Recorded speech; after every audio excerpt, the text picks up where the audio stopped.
Hello everyone. तो आज हम लोग डिस्कस करने जा रहे हैं some basic concept of chemistry, जो कि क्लास 11 का फर्स्ट चैप्टर है। इसके NCERT line by line reading करेंगे और साथ में एनसीईआरटी के जो एग्जाम्पल दिए हुए हैं क्वेश्चंस, उसका सॉल्व भी करते चलेंगे। तो वीडियो को एंड तक ज़रूर देखिएगा और अगर हमारी वीडियो को पहली बार देख रहे हैं तो चैनल को सब्सक्राइब करते हुए बेल आइकन को दबाना ना भूलें। चलिए बिना किसी देरी किए हुए वीडियो को शुरू करते हैं। फर्स्ट में यहाँ पर कुछ डेफिनेशन दिया हुआ है। Chemistry deals with the composition, structure and properties of matter. तो मैटर का कंपोजिशन, स्ट्रक्चर और प्रॉपर्टीज के बारे में हम लोग केमिस्ट्री में सीखते हैं। दूसरे शब्दों में कह सकते हैं कि मैटर जो है वो एटम और मॉलिक्यूल से बना हुआ होता है। तो इस तरीके से हम केमिस्ट्री को कह सकते हैं कि chemistry the science of atom and molecule. Next important topics है इंपॉर्टेंस ऑफ केमिस्ट्री। देखिए, डेली लाइफ में केमिस्ट्री का बहुत बड़ा रोल होता है। देखिए, यहाँ पे इम्पोर्टेंट लाइन है जिससे कई बार मॉक टेस्ट में क्वेश्चन पूछे जाते हैं कि केमिस्ट्री जो है लाइफ सेविंग ड्रग बनाने में भी हमारे लिए बहुत ही मेजर रोल प्ले करता है। जैसे सिस्प्लेटिन एंड टैक्सोल, ये किसके ट्रीटमेंट में इफेक्टिव है? कैंसर थेरेपी में। एजिडियोथाइमिडाइन, जिसको हम लोग AZT के फॉर्म में लिखते हैं, वो एड्स के विक्टिम में के लिए बहुत ही हेल्पफुल साबित होता है। अब इनका सोर्स क्या है? प्लांट और एनिमल है, ठीक है ना। तो ये इंपॉर्टेंट थे पॉइंट, इससे पूछता है। नेक्स्ट देखिए, यहाँ पे इन्वायरमेंटल हैजार्डियस रेफ्रिजरेंट्स, जो इन्वायरमेंट के लिए काफ़ी घातक होते हैं, ऐसे रेफ्रिजरेंट जैसे कि क्लोरोफ्लोरोकार्बन। क्या है? यह एक ग्रीन हाउस गैस है ना। क्लोरोफ्लोरोकार्बन किसके लिए रिस्पॉन्सिबल होता है? ओजोन डिप्लेशन के लिए। ओजोन डिप्लेशन कहाँ होता है? स्ट्रेटोस्फीयर में होता है। आप लोगों ने बायोलॉजी क्लास 12 के लास्ट यूनिट में ग्रीन हाउस गैसेस के बारे में पढ़ा होगा। ग्रीन हाउस गैसेस के अंतर्गत कौन कौन आते हैं? तो देखिए, यहाँ पे मीथेन, कार्बन डाइऑक्साइड ऑलरेडी बताया हुआ है। यहाँ पे हमने एक छोटे से समरी के रूप में लिख दिया है, carbon dioxide, methane, chlorofluorocarbon, nitrogen dioxide. अब ग्रीन हाउस गैसेस में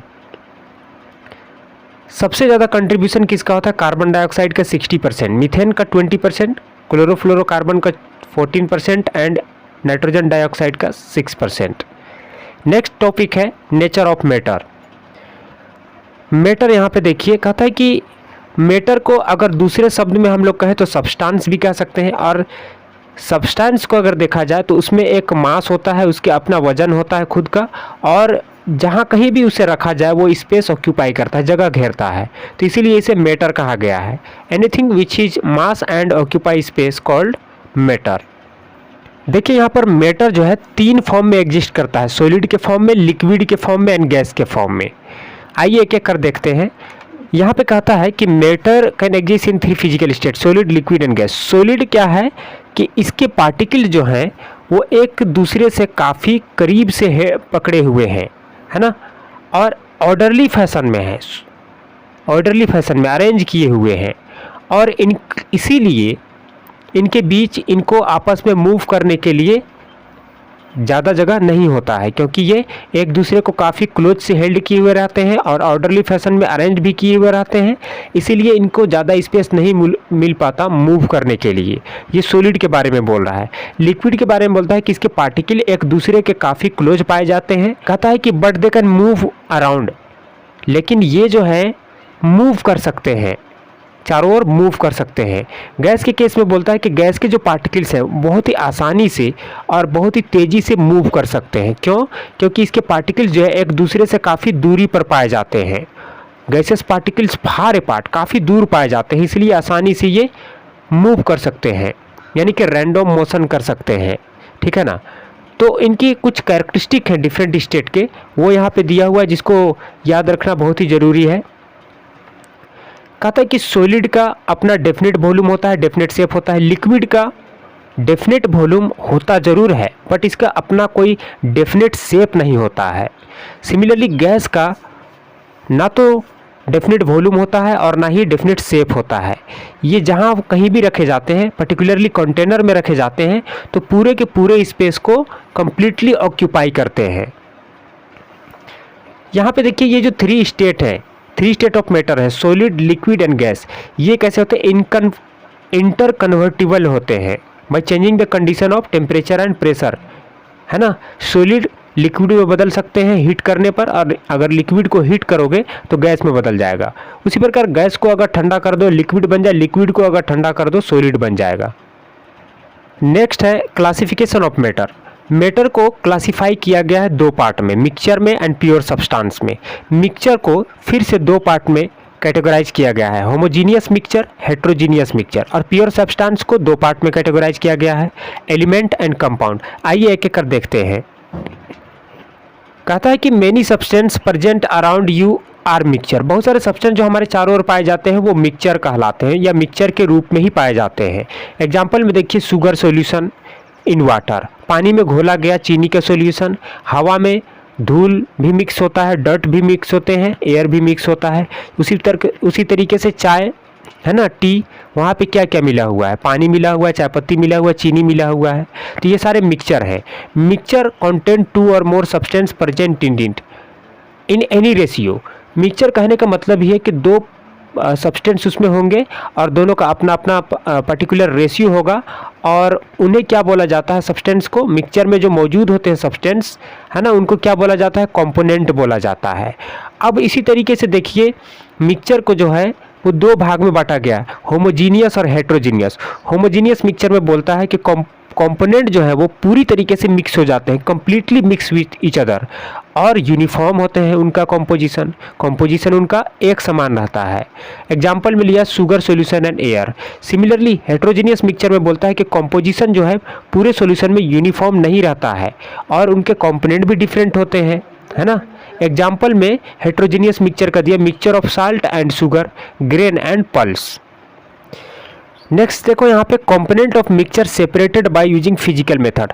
अब मिक्सचर में जो कंपोनेंट मिले हुए होते हैं उनको हम अलग कर सकते हैं, किस मेथड से, फिजिकल मेथड से। फिजिकल मेथड में कौन कौन आते हैं, हैंड पिकिंग, हाथ से चुनना, फिल्ट्रेशन करना, छानना, क्रिस्टलाइजेशंस एंड डिस्टिलेशंस। ये चार मेथड जो हैं वो फिजिकल मेथड हैं और जिनके माध्यम से हम किसी भी मिक्सचर के कंपोनेंट को अलग कर सकते हैं। देखिए यहाँ पे प्योर सब्सटेंस की अपनी विशेषता होती है और ये मिक्सचर से अलग होता है, यही कह रहा है, डिफरेंट फ्रॉम मिक्सचर। इनका फिक्स्ड कंपोजिशन होता है। वही दूसरी ओर मिक्सचर जो है उसके जो कंपोनेंट होते हैं वो जो है वो पर्टिकुलर रेशियो में होते हैं और उनका कंपोजिशन जो है बदलते रहता है। किनका, मिक्सचर का। यहाँ पे बोला है कि मिक्सचर का कंपोजिशन जो है वेरिएबल होता है। एग्जाम्पल में copper, silver, gold, water, glucose कुछ एग्जाम्पल हैं प्योर सब्सटेंस के। ये किसके एग्जाम्पल है, प्योर सब्सटेंस के। ग्लूकोज भी प्योर सब्सटेंस का ही उदाहरण है। ग्लूकोज में देखिए कार्बन, हाइड्रोजन, ऑक्सीजन मिले हुए होते हैं एक पर्टिकुलर फिक्स रेशियो में। तो प्योर सब्सटेंस जो है उनको हम लोग फिजिकल मेथड से अलग नहीं कर सकते। ये बहुत ही इंपॉर्टेंट लाइन है, pure substance can not be separated by physical method.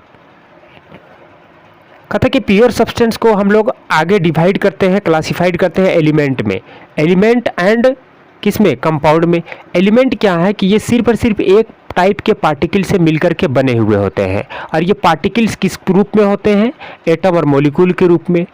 उसका एग्जाम्पल में बताया है कि sodium, copper, silver, hydrogen, oxygen, ये कुछ एग्जाम्पल हैं एलिमेंट के।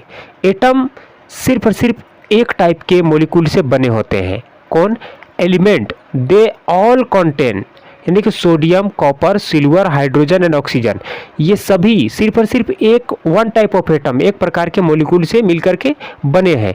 Atom of different element are different in nature. बोलता है कि अलग अलग एलिमेंट के अलग अलग एटम का नेचर भी अलग होता है। जैसे कि वाटर में देखिए दो प्रकार के एटम है, हाइड्रोजन है, ऑक्सीजन है, दोनों के अपने अलग अलग नेचर से अलग अलग विशेषता है। देखिए यहाँ पे बोलता है कि जब दो या दो से अधिक एटम कंबाइंड होते हैं तो मॉलिक्यूल का निर्माण होता है, एक मॉलिक्यूल्स का निर्माण होता है, ठीक है ना। एग्जाम्पल में hydrogen H2, N2, nitrogen, oxygen O2, ये consist of molecule and gases, oxygen gas, ये सभी गैसेस हैं, कंसिस्ट ऑफ मॉलिक्यूल्स, और जिनमें दो एटम कंबाइंड करते हैं, है ना। H2 में भी, N2 में भी, ऑक्सीजन O2 में भी दो दो एटम कंबाइंड करते हैं और ये क्या बनाते हैं, मिलकर के मॉलिक्यूल बनाते हैं। जब दो या दो से अधिक atom of different element combined करते हैं तो उसको बोला जाता है कंपाउंड। देखो N2O2 है ना, इनको हम क्या बोलेंगे, मॉलिक्यूल, बट H2O, CO2 इन्हें क्या बोलेंगे हम लोग, इन्हें क्या बोलेंगे हम लोग? कंपाउंड। कंपाउंड में होता क्या है कि दो या दो से अधिक एटम अलग अलग एलिमेंट के कंबाइंड करते हैं। देखो यहाँ पे एग्जांपल में दो हाइड्रोजन एटम मिलकर के एक H2 मॉलिक्यूल बना रहे हैं, दो ऑक्सीजन एटम मिलकर के O2 मॉलिक्यूल बना रहे हैं, है ना। यहाँ पे देखिए इंपॉर्टेंट लाइन है, the atom of different element. अलग अलग एलिमेंट के जो एटम होते हैं जो कि किसी भी कंपाउंड में मौजूद होते हैं एक फिक्स रेशियो में, है ना, और उनका डेफिनेट रेशियो होता है जो कि फिक्स होता है। इस रेशियो को and this ratio is the characteristic of particular compound, और यही रेशियो जो है किसी पर्टिकुलर कंपाउंड की विशेषता भी होती है। किसी भी एटम के डिफरेंट एलिमेंट, है ना, कहता है कि the atom of different element present in A compound in a fix ratio and definite ratio and this ratio is characteristic of particular compound. अलग अलग एलिमेंट के जो एटम होते हैं जो कि किसी भी कंपाउंड का मिलकर के निर्माण करते हैं, वो उस कंपाउंड में एक फिक्स रेशियो में एंड डेफिनेट रेशियो में मौजूद होते हैं, और यही फिक्स रेशियो जो है उस पर्टिकुलर कंपाउंड की विशेषता होती है। उसी प्रकार से यहाँ बोलता है कि वाटर जो है एक लिक्विड है, हम सभी जानते हैं। कहता है कि ये अपने आप में काफ़ी दिलचस्प है कि हाइड्रोजन जो है बर्न हो जाता है पॉप साउंड के साथ में, और ऑक्सीजन जो है वो सपोर्ट करता है कंब्यूशन के प्रोसेस को।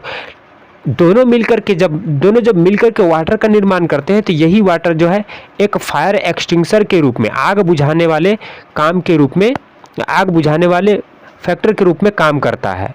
कहते हैं constituent of A compound can not be separated. किसी भी कंपाउंड का, है ना, किसी भी कंपाउंड के कंस्टिट्यूएंट जो हैं उनको हम फिजिकल मेथड से सेपरेट अलग नहीं कर सकते हैं, बल्कि हम उन्हें सिर्फ और सिर्फ केमिकल मेथड से अलग कर सकते हैं।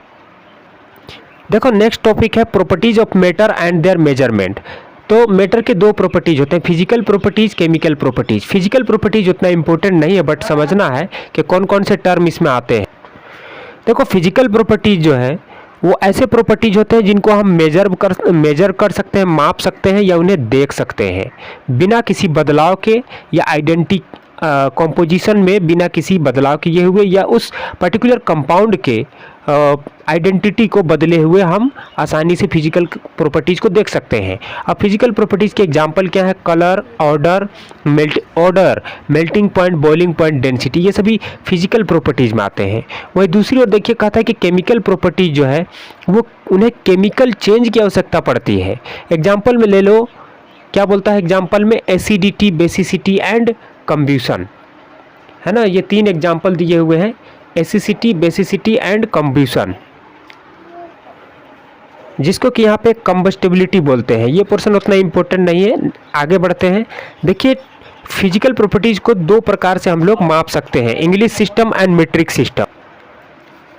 ये जो सिस्टम है 1960 में इनका डिस्कवरी हुआ था, और उसी दौरान एक और सिस्टम आई थी जिसको कि इंटरनेशनल सिस्टम ऑफ यूनिट या SI यूनिट के नाम से हम लोग जानते हैं। इसके बारे में हम लोग फिजिक्स क्लास 11 के chapter number 1 unit and measurement में डिटेल से पढ़ते हैं। देखिए यहाँ पर SI को जो है एब्रीविएट करके लिखा गया है। देखो system international D unit abbreviate है किसका? SI का, SI यूनिट का। इसके बारे में ज़्यादा हम लोग यहाँ पे चर्चा नहीं करेंगे। SI सिस्टम में देखो 7 बेस यूनिट होते हैं, ये जानकारी होनी चाहिए। कितने बेस यूनिट होते हैं SI सिस्टम में? 7 बेस यूनिट होते हैं। आइए उन 7 बेस यूनिट को एक एक कर देखते हैं। देखिए यहाँ पे base, physical quantity and their unit. Length का यूनिट क्या होगा? मीटर, L से रिप्रेजेंट करते हैं। मास का यूनिट क्या होगा? मास का यूनिट होगा किलोग्राम, इसको M से रिप्रेजेंट करते हैं। टाइम का स्मॉल t सेकंड में सेकंड यूनिट होता है। इलेक्ट्रिक करंट का यूनिट क्या होता है? एम्पियर, इसको कैपिटल I से डिनोट करते हैं। थर्मोडायनामिक टेम्परेचर का यूनिट क्या होता है? केल्विन, इसको कैपिटल T से रिप्रेजेंट करते हैं। अमाउंट ऑफ सब्सटेंस का क्या होता है? स्मॉल n, इसको मोल, इसका यूनिट होता है मोल। ल्यूमिनस इंटेंसिटी का क्या होता है? IV, इसका यूनिट होता है कैंडेला। तो ये थे 7 base unit, length, mass, time, electric current, thermodynamic temperature, amount of substance and luminous intensity. आगे इनके डेफिनेशन डिटेल में दिए हुए हैं, जिनको पढ़ना या याद करना उतना ज़रूरी नहीं है, बस थोड़ा सा टेम्परेचर को यहाँ पे देख लेंगे। टेम्परेचर कहता है कि unit of thermodynamic temperature. Temperature का यूनिट क्या होता है? केल्विन होता है। और टेम्परेचर, थर्मोडायनामिक पढ़ने के दौरान एक पॉइंट आती है ट्रिपल पॉइंट। ट्रिपल पॉइंट होता क्या है? देखिए जब टेम्परेचर को हम लोग 1/273.16 से डिवाइड करते हैं तो इसी टेम्परेचर को बोलते हैं ट्रिपल पॉइंट ऑफ वाटर, ठीक है ना। उसी तरीके से unit of amount of substance, देखिए अमाउंट ऑफ सब्सटेंस में हम लोग देखिए उसका यूनिट होता है मोल, और 1 मोल बराबर कितना होता है 6.022 इंटू 10⁻23, जिसको हम लोग की एवोगाद्रो नंबर के रूप में भी जानते हैं। और एवोगाद्रो नंबर को हम लोग किससे डिनोट करते हैं, Na से डिनोट करते हैं। तो ये थे कुछ important terms and definition of base, 7 base unit. देखिए कुछ प्रीफिक्स दिए हुए हैं जिनका एसआई सिस्टम में बहुत ही ज़्यादा इस्तेमाल होता है, और विशेषकर केमिस्ट्री के चैप्टर सॉल्यूशन में आप लोग जाओगे तो वहाँ पर इनका यूज होता है। फिजिक्स में भी कुछ जगह में इनका इस्तेमाल होता है, इसीलिए जानना बहुत ज़रूरी है। देखो जो प्रीफिक्स होते हैं उनकी शुरुआत बेस जो होती है वो 10 से, 10 को डेका बोलते हैं। 10 के ऊपर जब आप लोग जाओगे तो पावर हमेशा माइनस में, 10 के नीचे पावर हमेशा प्लस में। देखो 10 का पावर अगर 1 होगा 10⁻⁻1 तो डेसी, 10⁻2 तो सेंटी, 10⁻3 तो मिली, 10⁻6 तो माइक्रो, 10⁻9 तो नैनो, और 10⁻12 तो पिको। सिमिलरली 10⁻2 रहेगा तो हेक्टो, एंड 10⁻3 रहेगा तो किलो, 10⁻6 रहेगा तो मेगा, 10⁻9 रहेगा तो गीगा। बस इतने ही प्रीफिक्स आपको याद रखना है गीगा तक, 10⁻9 प्लस में और 10⁻12 माइनस वाले ऊपर तक। नेक्स्ट है मास एंड वेट। मास के बारे में बोलता है कि amount of matter present in it, किसी भी सब्सटेंस में जो मैटर की क्वांटिटी मौजूद है उसी को मास बोलते हैं। और वेट क्या है, force exerted by the gravity on an object, किसी भी ऑब्जेक्ट में, किसी भी वस्तु में ग्रेविटी के द्वारा जो फोर्स लग रहा है उसी को बोला जाता है वेट। एग्जाम्पल में हम लोग समझ सकते हैं लिफ्ट को। लिफ्ट का एग्जाम्पल देखिए कि लिफ्ट में कोई व्यक्ति अगर बैठा हुआ है और ऊपर की ओर जा रहा है तो उसका वेट क्या होगा, वेट डिक्रीज होगा, है ना, वेट डिक्रीज होगा। बट वही लिफ्ट जब नीचे आएगा तो उस व्यक्ति को क्या फील होगा कि हमारा वेट बढ़ रहा है। तो ये कहीं ना कहीं इफेक्ट ऑफ ग्रेविटी है। वॉल्यूम का देखिए यहाँ पर कि एसआई यूनिट जो है उसका लेंथ एल क्यू में रिप्रेजेंट करते हैं, लेंथ का पावर क्यूब में। और हमेशा कई बार फिजिकल मेजरमेंट के दौरान लेबोरेटरी में वॉल्यूम के यूनिट को हम लोग किससे डिनोट करते हैं, सेंटीमीटर क्यूब में डिनोट करते हैं और डेसीमीटर क्यूब में डिनोट करते हैं। बस इतना ही वॉल्यूम के बारे में ध्यान रखना है। नेक्स्ट इंपॉर्टेंट पॉइंट है यहाँ पे देखिए डेंसिटी। डेंसिटी के बारे में हम लोग सभी जानते हैं कि इसका डेफिनेशन क्या होता है कि ratio between mass and volume is called density. और डेंसिटी का एसआई यूनिट क्या होता है, KG metre minus 3, KG metre पर माइनस क्यूब, ठीक है ना। एक चीज ध्यान में रखना है मेजरमेंट को लीटर वाले में कि 1 लीटर बराबर कितना होता है, 1000 ml होता है। और 1000 सेंटीमीटर क्यूब जो है 1 डेसीमीटर क्यूब के बराबर होता है। इसी को मैंने कुछ कन्वर्जन फॉर्म में लिख दिया। देखिए 1 ml में कितना आता है 1 सेंटीमीटर क्यूब, 1000 लीटर में कितना होता है 1 मीटर क्यूब, 1 लीटर में कितना होता है 1 डेसीमीटर क्यूब, 1 ml में कितना 1 सेंटीमीटर क्यूब, 1000 लीटर में 1 मीटर क्यूब, एंड 1 लीटर किसके बराबर, तो 1 डेसीमीटर क्यूब के बराबर होता है। तो ये लीटर के बारे में कुछ ध्यान में रखना है, कन्वर्जन फैक्टर है। डेंसिटी के बारे में हम लोगों ने देख लिया। टेम्परेचर के बारे में देखिए, टेम्परेचर को हम लोग 3 स्केल में मापते हैं। 3 स्केल कौन कौन से, degree Celsius, Fahrenheit and kelvin. अब देखिए टेम्परेचर का एसआई यूनिट भी केल्विन को ही रखा गया है। कहता है कि थर्मोमीटर में जो सेल्सियस स्केल होता है उसका वैल्यू हमेशा 0 डिग्री से 100 डिग्री के बीच में वेरी करता है ना। 2 टेम्परेचर होते हैं, freezing point and boiling point के लिए रिस्पेक्टिवली। अगर फ़ारेनहाइट स्केल है तो फ़ारेनहाइट के स्केल के बीच में जो वैल्यू होता है वो कितने से कितने के बीच में होता है, 32 डिग्री, यानी कि 32 डिग्री से लेकर के 212 डिग्री के बीच में पाया जाता है। टेम्परेचर को 2 स्केल में हम लोग मापते हैं और ये इस प्रकार से रिलेटेड होते हैं। F degree Fahrenheit equal to 9/5 multiplied by degree Celsius plus 32, F equal to 9/5 C plus 32, है ना। केल्विन स्केल को देखिए सेल्सियस स्केल से हम लोग कैसे रिलेट कर सकते हैं, K equal two degree Celsius plus 273.15, इस तरीके से रिलेट कर सकते हैं। यहाँ पे फिगर से हम लोगों को different unit of express volume को समझाया गया है। देखिए यहाँ पे वॉल्यूम को हम लोग कुछ डिवाइस के माध्यम से मेजर कर सकते हैं, जिनका नाम है बरेट, पिपेट एंड ग्रेजुएटेड सिलेंडर, और एक है वॉल्यूमेट्रिक फ्लास्क। ये सभी जो डिवाइस हैं उनका इस्तेमाल वॉल्यूम के मेजरमेंट में होता है। देखिए यहाँ पे बहुत ही इंपॉर्टेंट एक टेबल दिया हुआ है जिसको ध्यान में रखना बहुत ही ज़रूरी है। यहाँ पे है thermometer using different temperature scale, कि कौन से थर्मोमीटर में टेम्परेचर स्केल कैसे होता है, यानी कि अलग अलग जो होते हैं उनका रिप्रेजेंटेशन यहाँ पे हम लोग देखते हैं। फर्स्ट वाला स्केल सिर्फ केल्विन को दिखला रहा है, दूसरा स्केल हमको डिग्री सेल्सियस दिखला रहा है, तीसरा स्केल जो है फ़ारेनहाइट को दिखला रहा है। देखते हैं सबसे पहले 0 डिग्री सेल्सियस पर क्या होता है, freezing point of water freeze कर जाएगा। अगर इसको केल्विन में बात करें, freezing point of water in term of Kelvin तो 273.15 केल्विन, और फ़ारेनहाइट की बात करें तो 32। Similarly room temperature 25 degree Celsius होता है, इसको फ़ारेनहाइट में देखोगे तो 77 फ़ारेनहाइट, और केल्विन में देखोगे तो 298 केल्विन। सिमिलरली ह्यूमन बॉडी का टेम्परेचर कितना होता है, डिग्री सेल्सियस में 37 और फ़ारेनहाइट में 98.6 और केल्विन में 310। बॉइलिंग पॉइंट ऑफ वाटर क्या होता है, 100 डिग्री सेल्सियस, फ़ारेनहाइट में 212 फ़ारेनहाइट और केल्विन में 373।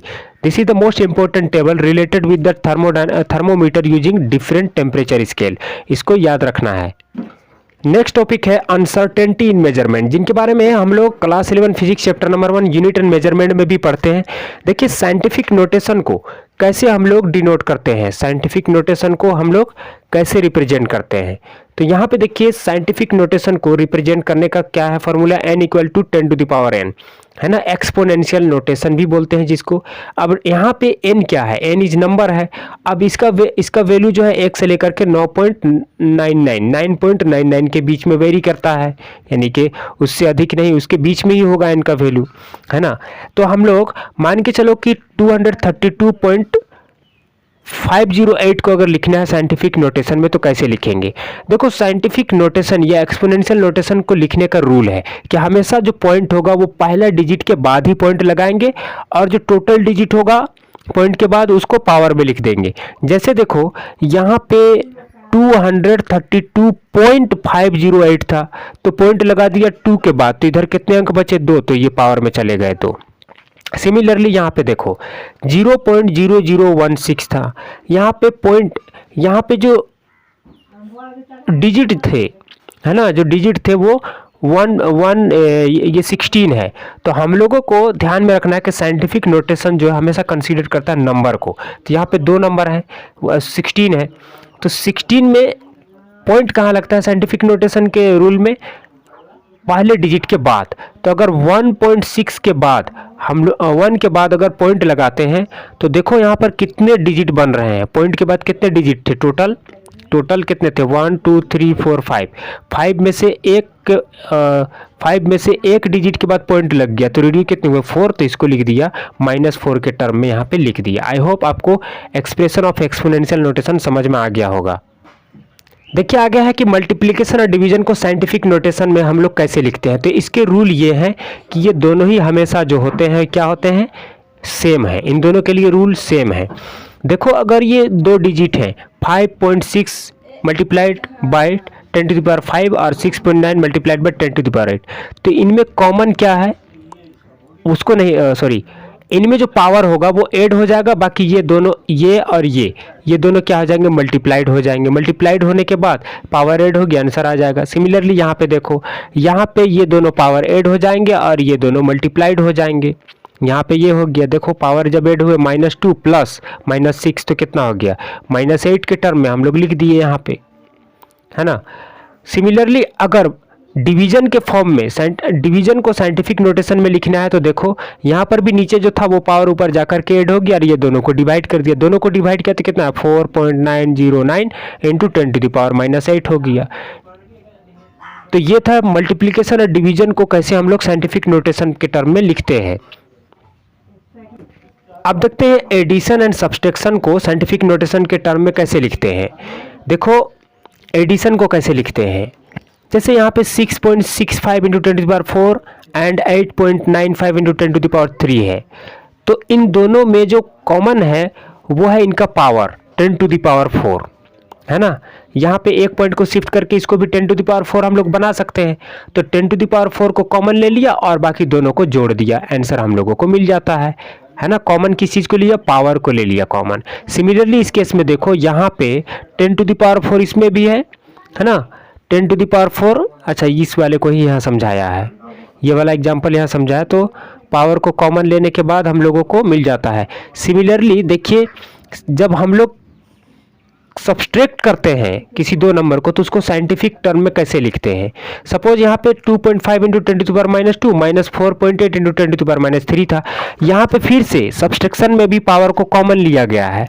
यहाँ पे देखो 10 टू द पावर -2 दोनों में कॉमन है, बाहर निकाल लिया, बाकी इसमें एक बच रहा था तो पावर को शिफ्ट कर दिया, इधर एक जीरो लगा करके पॉइंट को शिफ्ट कर दिया, तो ये दोनों क्या हो गया, यहाँ पे पावर मैनेज हो गया और 10 टू द पावर -2 को कॉमन निकाल करके दोनों को घटा दिया, दोनों को, इसको और इसको, इन दोनों को यहाँ पे घटा दिया, बाकी पावर तो हम लोग को 10 टू द पावर -2 कॉमन था, लिख दिया। तो ये थे एडिशन और सब्सट्रैक्शन के केस में हम लोग साइंटिफिक नोटेशन को कैसे रिप्रेजेंट करते हैं। Next topic and very important topic is significant figure. देखिए, सिग्निफिकेंट फिगर के केस में दो बहुत ही इंपॉर्टेंट टर्म आते हैं जिनको समझना बहुत जरूरी है। पहला टर्म आता है प्रिसीजन। प्रिसीजन ये कहता है कि क्वांटिटी सेम होगा और उसका परिणाम जो होगा वो भी सेम होगा, और उस परिणाम के करीब में कितने वैल्यू आ रहे हैं वही होगा प्रिसीजन। कहने के बाद क्लोजनेस ऑफ वेरियस मेजरमेंट, ढेर सारे मेजरमेंट होंगे और एक परिणाम जो एग्जैक्ट होगा वो सारे मेजरमेंट उस परिणाम की तरफ बढ़ रहे होंगे, उनके करीब होंगे, कोई बिल्कुल एग्जैक्ट होगा। अगर वो एग्जैक्ट होता है, एक एग्जाम्पल के तौर पर हम लोग इसे समझ सकते हैं कि एक तीरंदाज के लिए आर्चरी ग्राउंड में एक कार्डबोर्ड बनी हुई होती है जिसमें एक सर्कल खींचा हुआ होता है। उस सर्कल के बीच में आपने देखा होगा कि एक छोटी सी सर्कल, और उस छोटी सी सर्कल के बीच में एक डॉट बना हुआ होता है, ब्लैक पॉइंट डॉट, जहाँ पे अगर किसी भी तीरंदाज ने अपनी तीर मार दी तो उस स्थिति में उसको बोलेंगे हाई एक्यूरेशन and high accuracy and high precision. लेकिन तीरंदाज के द्वारा उस सेंटर वाले डॉट में तीर ना मार करके अगर अगल बगल मारा गया तो इस केस में हम लोग कहेंगे हाई प्रिसीजन है, बट इसका एक्यूरेसी जो है वो काफ़ी लो है। आई होप आप लोगों को समझ में आ गया होगा। नेक्स्ट टर्म है एक्यूरेसी। एक्यूरेसी देखिए, एक प्रकार का एग्रीमेंट होता है पार्टिकुलर वैल्यू और ट्रू वैल्यू के कॉम्बिनेशन का। ये दोनों वैल्यू मिलकर ही किसी भी चीज़ को एक्यूरेट बनाते हैं। एग्जाम्पल के तौर पर देखिए कि एक स्टूडेंट ए है जिसने एक मेजरमेंट लिया, एक एक्सपेरिमेंट किया जिसमें उसका रिजल्ट आया था 2 ग्राम। अब अगले स्टूडेंट ने इस 2 ग्राम के ऊपर में 2 मेजरमेंट किए। पहला मेजरमेंट में 1.95 ग्राम आया और दूसरा में 1.93 ग्राम आया। तो 1.95 ग्राम जो होगा वो 2 ग्राम के काफ़ी क्लोज है, इसीलिए ये ज़्यादा एक्यूरेट है, हम ये कह सकते हैं। नेक्स्ट देखो, यहाँ पे सिग्निफिकेंट फिगर के बारे में कहता है कि सिग्निफिकेंट फिगर जो है मीनिंगफुल डिजिट होते हैं जो कि अपने निश्चितता के लिए जाने जाते हैं, सर्टेनिटी के लिए जाने जाते हैं। Uncertainty is indicated by writing the certain digit. अगर उनमें कुछ अनिश्चितताएं हैं, उनमें कुछ अगर डाउट है तो कुछ डिजिट को लिख करके हम उनको इंगित कर सकते हैं।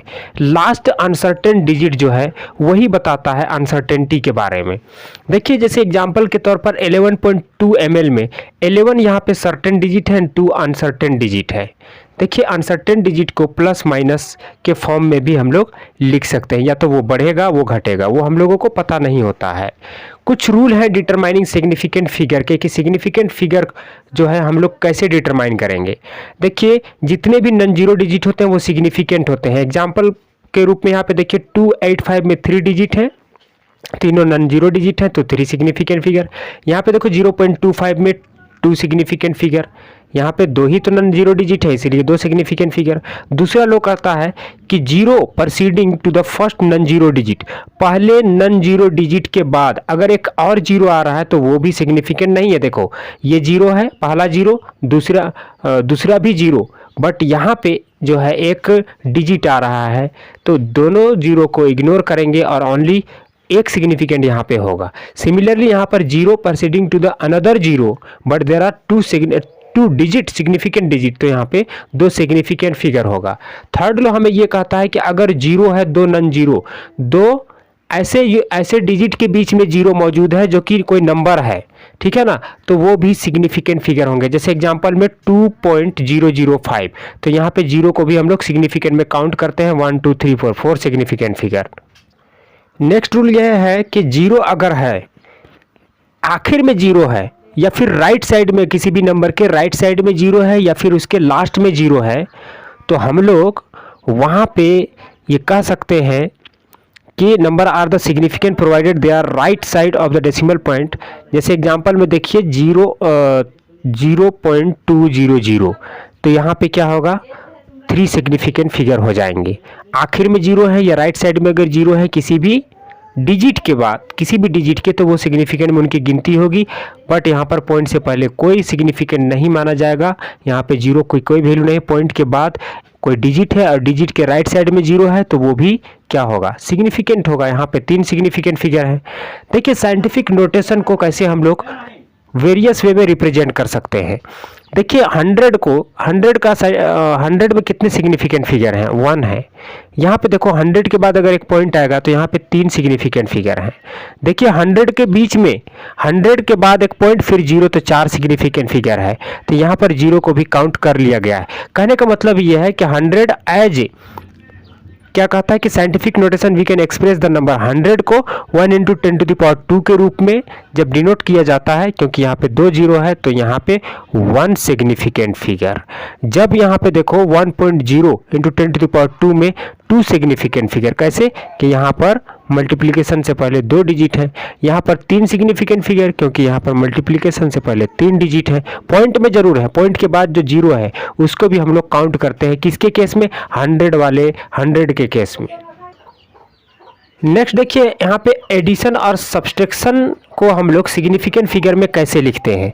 तो यहाँ पे हम लोग ध्यान देखते हैं, लोएस्ट डेसिमल नंबर को हम लोग कंसीडर करते हैं, लोएस्ट डेसिमल को। जैसे ये देखिए तीनों डिजिट को हम लोग क्या कर रहे थे, ऐड कर रहे थे। यहाँ पर सबसे कम पॉइंट के बाद किसके पास अंक है, सबसे कम जो है, सबसे कम डिजिट पॉइंट के बाद किसके पास है, तो 18 के पास है। तो इसीलिए आंसर में सभी को जोड़ने के बाद जो भी आएगा तो हम लोग पॉइंट के बाद एक ही डिजिट को कंसीडर करेंगे। जैसे देखो ऐड कर दिया तो 31.122 आया, लेकिन यहाँ पे 18 में देखिए लोवेस्ट डेसिमल नंबर यहाँ पे है, तो इसीलिए हम लोग सिर्फ और सिर्फ एक डिजिट था तो एक डिजिट को ही कंसीडर किया, 31.1 आंसर हो जाएगा। अब देखिए अगर मल्टीप्लिकेशन और डिवीजन के रूप में क्वेश्चन आ जाए और वहाँ पे सिग्निफिकेंट फिगर पूछे तो हम लोग कैसे रिप्रेजेंट करते हैं। यहाँ पर भी हम लोग लोवेस्ट सिग्निफिकेंट फिगर को देखते हैं, किस केस में, मल्टीप्लिकेशन और डिवीजन के केस में भी। एग्जांपल में देखिए जैसे यहाँ पर 2.5 को मल्टीप्लाइड कर दिया 1.25 से, तो आंसर आ गया 3.125। तो यहाँ पे लोवेस्ट क्या था, लोवेस्ट सिग्निफिकेंट फिगर किसके पास है, 2.5 के पास, पॉइंट के बाद एक डिजिट, तो इसीलिए हम लोग पॉइंट के बाद सिर्फ यहाँ पे एक डिजिट कंसीडर किए, तो आंसर हो गया 3.1। आइए देखते हैं राउंडिंग ऑफ करने के कुछ रूल हैं जिनको माइंड में रखना बहुत ही ज़रूरी है। पहला रूल ये है कि राइट मोस्ट डिजिट जिसको हम रिमूव करेंगे, अगर वो 5 से ज़्यादा है तो उसके बगल वाला डिजिट 1 से बढ़ जाएगा। एग्जाम्पल में देखिए 1.386, यहाँ पर 3 के बाद क्या था, जो 8 है वो 5 से ज़्यादा है, अगर इसको हम लोग रिमूव करेंगे तो ये 1 बढ़ जाएगा, मतलब 1.39 हो जाएगा। कहने का मतलब है कि 1.4 भी हो सकता है और 1.39 भी हो सकता है। अगर हम लोग इसको रखेंगे, इसको रिमूव करना चाहेंगे क्योंकि ये भी 5 से ज़्यादा है, तो इसको रिमूव करेंगे तो ये 1 बढ़ जाएगा, तो 1.39 हो जाएगा। अगर हम लोग इसको रखना चाहेंगे और इसको, इन दोनों को रिमूव करना है, तो इसके जस्ट बाद वाला को कंसीडर करना होगा, 8 को रिमूव करेंगे तो ये 1 बढ़ जाएगा, तो 1.4 हो जाएगा आंसर। सेकेंड रूल कहता है कि अगर राइट साइड में जो डिजिट है और जिसे हम रिमूव करने वाले हैं और अगर वो 5 से कम है तो प्रीसीडिंग डिजिट में कोई बदलाव नहीं होगा। देखिए यहाँ पर 4.334 में, यहाँ पे देखो 4 5 से कम था, इसको हटा दीजिए, कोई इफेक्ट नहीं पड़ेगा, 4.33 आंसर रहेगा। सिमिलरली थर्ड लॉ क्या बोलता है कि अगर राइट मोस्ट डिजिट है जिसको हम लोग रिमूव करने जा रहे हैं, ठीक है ना, जिसको हम लोग हटाने जा रहे हैं, तो प्रीसीडिंग डिजिट जो है वो बदलाव नहीं होगा। कब, जब जिस नंबर को हम लोग हटा रहे हैं वो 5 एग्जैक्टली 5 है, ना तो 6 है और ना ही 4 है। तो एग्जैक्टली जब 5 होगा राइट मोस्ट डिजिट, तो इस केस में हम लोग जो है उसके बगल वाले डिजिट में कोई बदलाव नहीं होगा। देखिए इसको एग्जांपल से समझा, जैसे देखिए 6.35, अब राइट मोस्ट डिजिट तो यहाँ पर 5 है, तो इसीलिए हम लोग इसको रिमूव नहीं करेंगे। अगर रिमूव कर भी दिया तो 6.3 ही रहेगा। लिख सकते हैं 6.4 भी इसको, बट यहाँ पे कोई बदलाव नहीं होगा, 6.35 ही रहेगा। That's it. ये थे राउंडिंग ऑफ के 3 रूल। पहला रूल क्या बोल रहा था कि अगर जिस डिजिट को राइट साइड में जो डिजिट है जो 5 से ज़्यादा है, अगर उसको हम लोग हटा रहे हैं तो प्रीसीडिंग डिजिट 1 से बढ़ जाएगा। सेकंड रूल क्या बोल रहा था कि अगर राइट मोस्ट डिजिट है जो 5 से कम है, अगर उसको हम लोग हटा रहे हैं तो प्रीसीडिंग डिजिट जो है उसमें उसका प्रीसीडिंग डिजिट जो है वो उसमें कोई बदलाव नहीं होगा अगर 5 से कम होगा तो। और थर्ड बोलता है कि अगर जो डिजिट है राइट मोस्ट डिजिट है वो एग्जैक्टली 5 ही है और अगर उसको हम लोग हटा रहे हैं तो भी कोई इफेक्ट नहीं पड़ेगा। कहने का मतलब है कि एग्जैक्टली आंसर होगा, या फिर अगर 1.35 जैसे 6.35 में 3 के बाद 5 था, 5 को नहीं हटाया छोड़ भी दिया तो चलेगा, अगर हटा दिया तो 6.4 हो जाएगा। That's it, the rule of rounding off. Next topic है डायमेंशनल एनालिसिस। यहाँ पे एक चीज ध्यान में रखना है कि 1 इंच बराबर होता है 2.54 सेंटीमीटर। 1 इंच बराबर कितना होता है 2.54 सेंटीमीटर। फिर यहाँ पे लीटर से कुछ आंसर पूछे गए, ये क्वेश्चन पूछे गए हैं, एग्जाम्पल दिए गए हैं लीटर के बारे में, जिसके हमने आपके साथ इससे पहले वाले पेज में डिस्कस किया था टॉपिक्स में। 1 लीटर बराबर कितना होता है 1000 सेंटीमीटर क्यूब एंड 1 मीटर बराबर 100 सेंटीमीटर होता है। देखिए एक लीटर बराबर 1 डेसीमीटर क्यूब, 1 ml बराबर 1 सेंटीमीटर क्यूब, 1000 लीटर बराबर 1 मीटर क्यूब। ऐसे हम लोग यूनिट को, लीटर वाले यूनिट को कन्वर्ट कर सकते हैं। सबसे बड़ा यहाँ पर आपको कौन दिख रहा है, यहाँ पे सबसे बड़ा दिख रहा है ये 1000 लीटर बराबर 1 मीटर क्यूब, और सबसे छोटा कौन दिख रहा है, सबसे छोटा दिख रहा है 1 ml 1 centimetre cube. Second most बड़ा कौन है 1 litre equal to 1 decimetre cube. Question में कई बार जो है सेकंड का पूछता है कि 4 दिन में कितना सेकंड हुआ, तो ऐसे में हम लोग को याद रखना है कि एक दिन में 86,400 सेकंड होते हैं। 1 डे इक्वल टू 86,400 सेकंड। आइए देखते हैं बेसिक कॉन्सेप्ट ऑफ केमिस्ट्री में कुछ famous law of chemical combination है, जिसमें से पहला लॉ है लॉ ऑफ कंजर्वेशन। ये क्या बोलता है, law of conservation of mass. ये दिया गया था एंटोनी लेवोइजर के द्वारा 1789 ईस्वी में। बोलता है कि matter can neither be created NOR be destroyed, ना तो कोई सब्सटेंस को हम बना सकते हैं और ना ही उन्हें तोड़ फोड़ कर सकते हैं, डिस्ट्रॉय कर सकते हैं। सेकंड लॉ है लॉ ऑफ डेफिनेट प्रोपोर्शन। कौन दिया था, प्रोस्ट ने दिया था। क्या बोला था अपने लॉ में, कहता है कि a given compound always contain exactly same proportion of the element by the weight. कोई भी कंपाउंड है ना, वो हमेशा जो है same proportion of the element, उतना ही मात्रा में उतना ही नंबर में एलिमेंट कंटेन करता है जितना उनका वेट होता है। मतलब weight equal to number of element, ठीक है ना। ये कौन बोलता है, लॉ ऑफ डेफिनेट प्रोपोर्शन। यहाँ पे इन्होंने इसके लिए क्यूप्रिक कार्बोनेट को लेकर के अपना एक्सपेरिमेंट किया था, इस पर वर्क किया था और देखा था कि यहाँ पर कॉपर, ऑक्सीजन एंड कार्बन का, कॉपर एंड ऑक्सीजन का जो परसेंटेज मास था उसको जो सब्सट्रैक्ट किया तो एग्जैक्टली जो कार्बन का जो तीसरा वाला का था वो उसके सेम था, है ना। 2 का जो मास था, 2 का जो परसेंटेज था वो एग्जैक्टली तीसरे के बराबर था। कई बार मॉक टेस्ट के स्टेटमेंट में ये क्वेश्चन पूछता है ये लाइन से कि irrespective of the source a given compound always contain the same element in same proportion. ये किस में आ रहा था, लॉ ऑफ, किस में आ रहा था, ये लॉ ऑफ डेफिनेट प्रोपोर्शन में ये लाइन आ रहा था कि सोर्स को भूल जाइए, किस सोर्स से एलिमेंट ऑब्टेन हो रहे हैं, है ना। अ गिवन कंपाउंड ऑलवेज कंटेन, जो कंपाउंड होता है वो हमेशा जो है सेम प्रोपोर्शन कंटेन करता है एलिमेंट का, है ना। Contain same element in same proportion, same element होगा। कार्बन ऑक्सीजन है तो कार्बन ऑक्सीजन ही रहेंगे और प्रोपोर्शन उनका 1:2 है तो 1:2 ही रहेगा। थर्ड लॉ जो है लॉ ऑफ मल्टीपल प्रोपोर्शन, इसको जॉन डाल्टन ने दिया था 1803 ईस्वी में। बोलता है कि if the 2 element can combine to form more than 1 compound, अगर 2 एलिमेंट मिल करके 2 या 2 से ज़्यादा एक या एक से ज़्यादा कंपाउंड बनाते हैं तो इस स्थिति में the mass of one element, एक एलिमेंट का जो मास होगा that can combined with the fix mass, वो कंबाइंड किससे करेगा, फिक्स्ड मास से, दूसरे एलिमेंट के फिक्स मास से कंबाइंड करेगा, are in the ratio of small whole number. वो कैसे रेशियो में होंगे, स्मॉल होल नंबर रेशियो में। यहाँ पे देखिए एग्जाम्पल में H2 एंड हाफ O2 है ना, H2O बना रहे हैं, और दूसरे वाले में H2 एंड O2 क्या बना रहे हैं, हाइड्रोजन पेरोक्साइड बना रहे हैं। गौर से देखिए यहाँ पे हाइड्रोजन एंड हाइड्रोजन ये दोनों 1 मोल है, ये फिक्स्ड रेशियो में है, फिक्स्ड मास इनका है, दूसरे का वेरिएबल मास था, बट इन्होंने क्या किया एग्जैक्टली जो ये क्या बोले, जो मास कंटेन किया वो स्मॉल होल नंबर में आया, जो मास इनके द्वारा कंटेन किया गया था वो स्मॉल होल नंबर में आया। पहले का मास क्या था, फिक्स्ड कर दिया, दूसरे का जो क्या था स्मॉल होल नंबर में आया। 1:2 में यहाँ पे देखो 1:2, 16:32, 1:2 स्मॉल होल नंबर में आया। तो यही बोलता है लॉ ऑफ मल्टीपल प्रोपोर्शन। देखिए फोर्थ लॉ है गेल-लीजेक लॉ ऑफ गैसियस वॉल्यूम। यहाँ पे इन्होंने वॉल्यूम के बारे में बात किया था, 1808 ईस्वी में आई थी ये लॉ। कहता है कि जब दो गैसेस कंबाइंड करेंगे और उन्हें बना, और जब उनका निर्माण होगा किसी भी केमिकल रिएक्शन में, कंबाइंड और प्रोड्यूस इन केमिकल रिएक्शन, वो ऐसा तभी करेंगे जब उनके पास एक सिंपल वोल रेशियो होगा, जो कि कब मिलेगा, वॉल्यूम से मल्टीप्लाइड करने के बाद, साथ में गैसेस भी होंगे और टेम्परेचर और प्रेशर दोनों सेम होगा। कहता है ना they do so in a simple ratio by volume provided all the gases at same temperature and pressure. तो ये था चौथा law Gay Lussac law of gaseous volume. इसमें एग्जाम्पल दिया था हाइड्रोजन एंड ऑक्सीजन का। देखो ऑक्सीजन 1 मोल ऑफ ऑक्सीजन कहने का मतलब है कि 0.5 ml है ना, 0.5, बट यहाँ पे हाइड्रोजन एंड ऑक्सीजन का देखिए 100 ml एंड 50 ml। तो वाटर कितना बना था 100 ml। यहाँ पे देखो दोनों का जो होगा, जो रेशियो होगा वॉल्यूम का, वो क्या है, एक स्मॉल वोल नंबर रेशियो है 1:2 के फॉर्म में, 51 जा 50, 52 जा 100, तो 2:1 के फॉर्म में ये एक सिंपल वोल नंबर रेशियो है गेल-लीजेक वॉल्यूम में।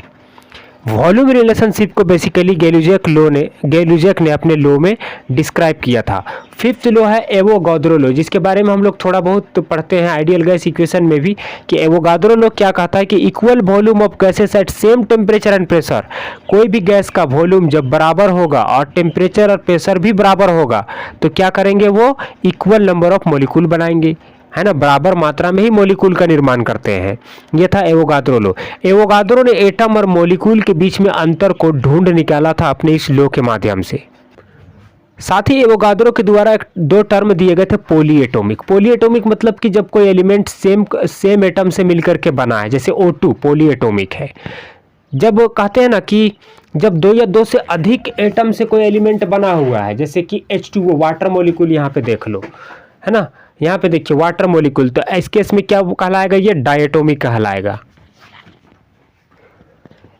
नेक्स्ट टॉपिक है Dalton's atomic theory. Dalton's atomic theory John Dalton के द्वारा दिया गया था। यहाँ पे इन्होंने इन पार्टिकल्स मैटर के अंदर जो पार्टिकल्स था उनको बोला था कि इनको हम बांट नहीं सकते, इनको खंड में नहीं, टुकड़ों में नहीं बांट सकते हैं।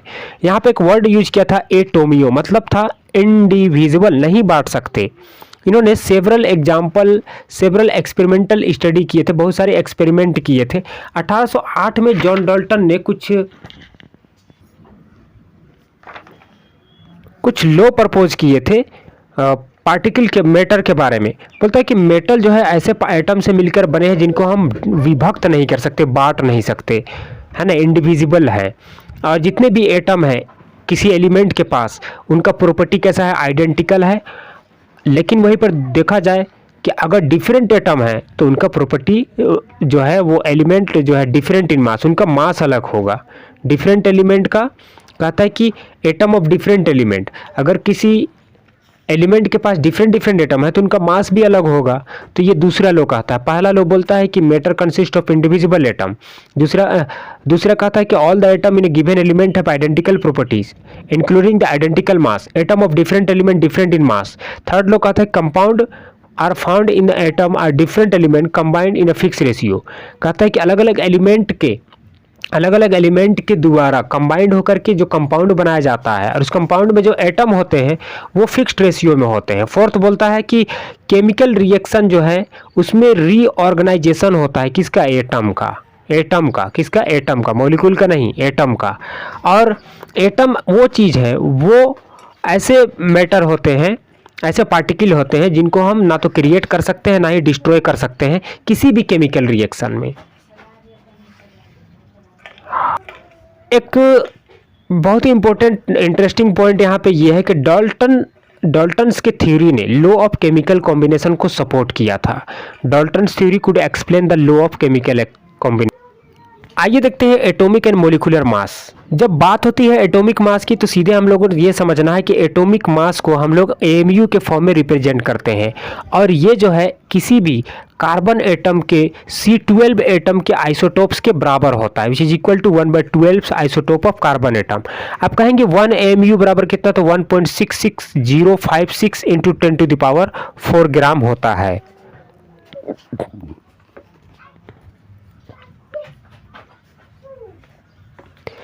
नेक्स्ट देखिए यहाँ पर आज के समय में यानी कि मॉडर्न एरा में AMU को U से रिप्रेजेंट करते हैं और इसको यूनिफाइड मास भी कहा जाता है। नेक्स्ट देखिए एवरेज एटॉमिक वेट किसे बोलते हैं, तो यहाँ पे स्पष्ट NCERT की लाइन है कि किसी भी एटम का एवरेज, किसी भी एलिमेंट का एवरेज एटॉमिक मास जो है वो उसे हम कैलकुलेट कर सकते हैं, उसकी गणना कर सकते हैं। एग्जांपल में यहाँ पे कार्बन के 3 आइसोटोप्स का लिया है। कार्बन का C12 आइसोटोप का रिलेटिव एबंडेंस 98.892 है और इसका एटॉमिक मास 12 है। C13 का यहाँ पे देखिए 1.108 है, इसका एटॉमिक मास 13 है और C14 का यहाँ पे देखो 2 × 10⁻10 है और इसका एटॉमिक मास 14 है। अब इनका एवरेज एटॉमिक मास अगर निकालना हो तो हम इसको कैसे निकालेंगे, देखो यहाँ पे सबसे पहले हम लोगों को ध्यान देगा कि C12 का जब निकालना है तो 12 से इसका जो रिलेटिव एबंडेंस जो होगा उसको मल्टीप्लाइड करेंगे। सिमिलरली जब C13 का जब निकालना है एवरेज एटॉमिक मास तो 13 से इसका जो जो रिलेटिव एबंडेंस है इसको मल्टीप्लाइड करेंगे।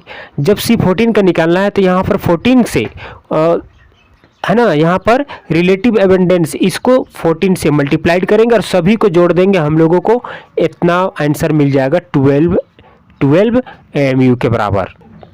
देखिए यहाँ पे जो आइसोटोप्स हैं, कार्बन के 3 आइसोटोप्स, उनके रिलेटिव एबंडेंस और इनके एटॉमिक मास को हमने इक्वेशन के माध्यम से समझाने की कोशिश की है।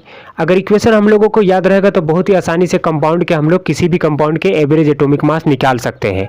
देखिए यहाँ पर रिलेटिव एबंडेंस को हमने x मान लिया है, एटॉमिक मास को w मान लिया है, तो इस तरीके से एवरेज एटॉमिक वेट कैसे निकलेगा, W1x1 ये मल्टीपल फॉर्म में है प्लस W2x2 को डिवाइड कर दिया x1 + x2 से, तो एवरेज एटॉमिक मास निकल गया। अब देखो हम लोग मोल कैसे निकाल सकते हैं, है ना, हम लोगों को ज़रूरत पड़ेगी। अगर हम लोग एवरेज एटॉमिक मास निकालेंगे किसी भी कंपाउंड का, एवरेज एटॉमिक मास किसी भी एटम का जब निकालेंगे तो हम लोगों को मोल का भी जानकारी रखना पड़ेगा। तो मोल निकालने के कितने स्टेप हैं, कितने तरीके हैं, कितने फार्मूले हैं, तो 4 फार्मूले हैं। पहला है कि n = number of particle divided by Avogadro number. दूसरा है n = गिवन मास अपन मोलिकुलर मास, जो कि हम सभी जानते हैं। तीसरा है n = volume of gas at NTP divided by 22.4। चौथा है n = PV = nRT। ये आइडियल गैस इक्वेशन से हम लोगों को मिलता है। तो ये 4 तरीके थे जिनके माध्यम से हम लोग मोल फाइंड कर सकते हैं।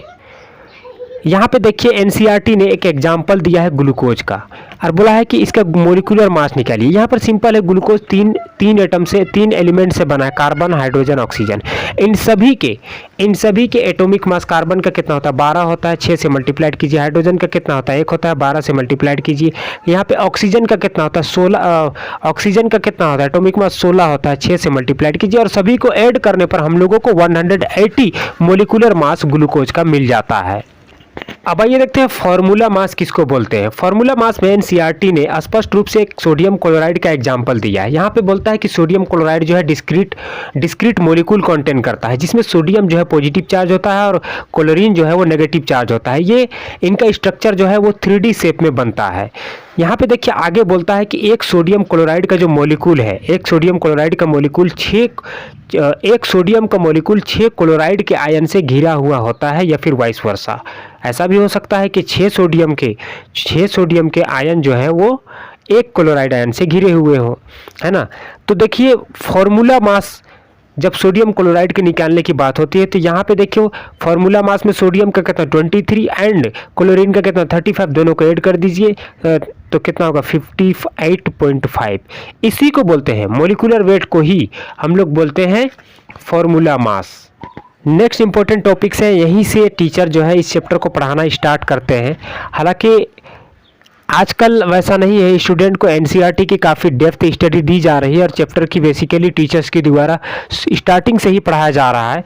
देखिए mole concept and molar mass.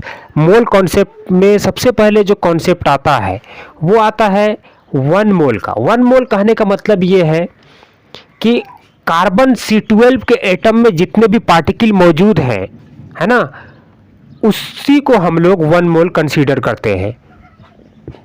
उसका मास कितना है, कह सकते हैं कि 12 ग्राम, या इसको फ्रैक्शन में लिखे तो 0.012 kg, है ना। C12 isotopes. 1 mole is the amount of substance that can contain as many as particle. जितना एक C12 आइसोटोप्स जितना पार्टिकल कंटेन करता है एग्जैक्टली उतने ही पार्टिकल 1 मोल में होते हैं। इस चीज़ को याद रखना, यही है इसका डेफिनेशन।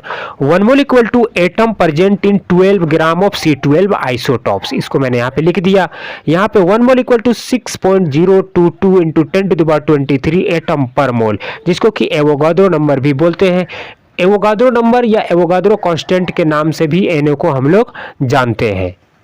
देखिए कुछ एग्जाम्पल देके समझाया गया है कि जब कभी भी बोला जाए कि 1 मोल ऑफ हाइड्रोजन एटम, तो समझिए 6.022 इंटू 10⁻23 एटम। अगर कहा जाए 1 मोल ऑफ वाटर मॉलिक्यूल, यहाँ पे क्या बोला गया, एटम। अगर यहाँ फिर बोला जाए 1 मोल ऑफ वाटर मॉलिक्यूल, तो भी हम लोग को यही समझना है कि 6.022 into 10⁻23 water molecule.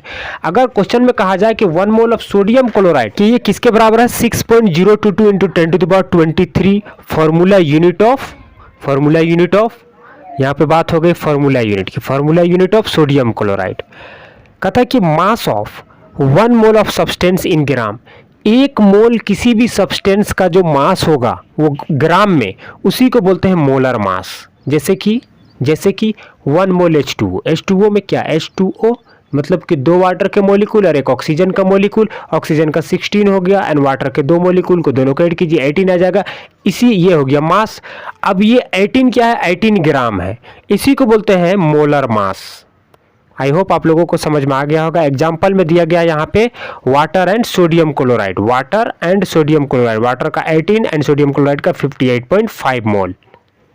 Next important topics है परसेंटेज कॉम्पोजिशन। परसेंटेज कॉम्पोजिशन का फॉर्मूला क्या होता है, परसेंटेज कॉम्पोजिशन का फॉर्मूला होता है, सबसे पहले यहाँ पर एनसीईआरटी में फॉर्मूला से पहले एक एग्जाम्पल दिया हुआ है वाटर के रूप में, वाटर मॉलिक्यूल। इस एग्जाम्पल को हम लोग बाद में कंसीडर करेंगे।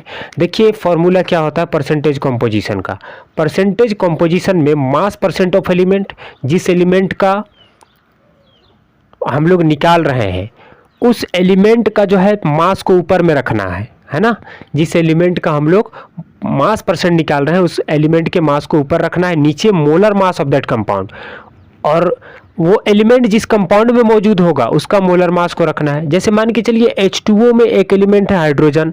H2O अपने आप में एक कंपाउंड है, बट यहाँ पे हाइड्रोजन क्या है, एक एलिमेंट है। हाइड्रोजन के अगर पूछ रहा है मास परसेंट, तो हाइड्रोजन के मास को ऊपर रख दिया, और कंपाउंड का H2O का कितना होगा मोलर मास 18, उसको नीचे रख दिया। अब ये डिवाइड फॉर्म में इसको करके 100 से मल्टीप्लाइड कर देंगे तो मोलर मास हम लोगों को मिल जाएगा। जैसे यहाँ पे देखिए मोलर मास ऑफ वाटर का मोलर मास कितना होता है, 18 होता है। अब वाटर में चूंकि हाइड्रोजन भी मौजूद है, ऑक्सीजन भी मौजूद है। अब दोनों का परसेंटेज, मास परसेंट अगर हम लोग को निकालना है, तो अगर हाइड्रोजन का निकालेंगे तो हाइड्रोजन कितना मोल था, 2 मोल था, तो 2 × 1 और नीचे 18 कर दिया, आंसर आ गया 11.18, 100 से मल्टीप्लाइड करने के बाद। Similarly mass percent of oxygen निकालना है इन वाटर में, तो ऑक्सीजन का कितना होगा मोलिकुलर वेट 16 होगा, divided by 18 multiplied into 100, answer आ जाएगा 88.79। सेकेंड एग्जाम्पल दिया है इथेनॉल का। इथेनॉल का मोलिकुलर फार्मूला क्या है, C2H5OH, और इसका मोलर मास अगर देखा जाए तो यहाँ पर कार्बन के 2 को 2 से मल्टीप्लाइड कीजिए, 12 को, प्लस 5 से मल्टीप्लाइड कीजिए 5 को, प्लस 1 से मल्टीप्लाइड कीजिए 16 को, प्लस 1 से मल्टीप्लाइड कीजिए 1 को, सभी को जोड़ने पर हम लोगों को क्या मिल रहा है 46 मिल रहा है किसका, मोलर मास ऑफ इथेनॉल। अब चूंकि इथेनॉल में 3 एलिमेंट शामिल हैं, कार्बन, हाइड्रोजन एंड ऑक्सीजन, है ना, कार्बन, हाइड्रोजन एंड ऑक्सीजन, तो इन तीनों का हम लोगों को मास परसेंट निकालना पड़ेगा। आइए एक एक कर देखते हैं। यहाँ पे देखिए सबसे पहले कार्बन का क्या होता है, मोलिकुलर वेट 24 होता है, और ओवरऑल इथेनॉल का जो होता है मोलिकुलर वेट वो 46 होता है। इसको डिवाइड कर दिया, 100 से मल्टीप्लाइड किया, 52.14 आ गया। मास परसेंट ऑफ हाइड्रोजन में देखिए क्या होता है, हाइड्रोजन का मास परसेंट, हाइड्रोजन कितना मोल था, 5 मोल था ना, 5 मोल, तो उसका मोलिकुलर वेट कितना 6.04 है ना, divided by 46 molecular mass of, molar mass of ethanol, है ना, और इसको मल्टीप्लाइड किया 100 से तो 13.13% आ गया। सिमिलरली ऑक्सीजन का मास परसेंट निकालना होगा, तो ऑक्सीजन का मोलर वेट को, मोलिकुलर मास को ऊपर रख देंगे और इथेनॉल का मोलिकुलर मास को नीचे रख देंगे और 100 से मल्टीप्लाइड कर देंगे, हम लोगों को आंसर मिल जाएगा 34.73।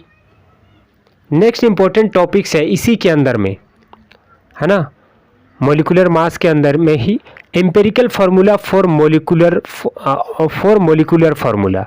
कोई मोलिकुलर फार्मूला अगर है, मोलिकुलर फार्मूला कहने के मतलब क्या है कि जैसे देखिए वाटर का मोलिकुलर फार्मूला क्या होता है H2O, तो उसका एम्पेरिकल फार्मूला क्या होगा, है ना, कि वाटर में कितने एलिमेंट इन्वॉल्व है, 2 है, हाइड्रोजन एंड ऑक्सीजन, इसका एम्पेरिकल फार्मूला क्या होगा, आइए इसको देखते हैं।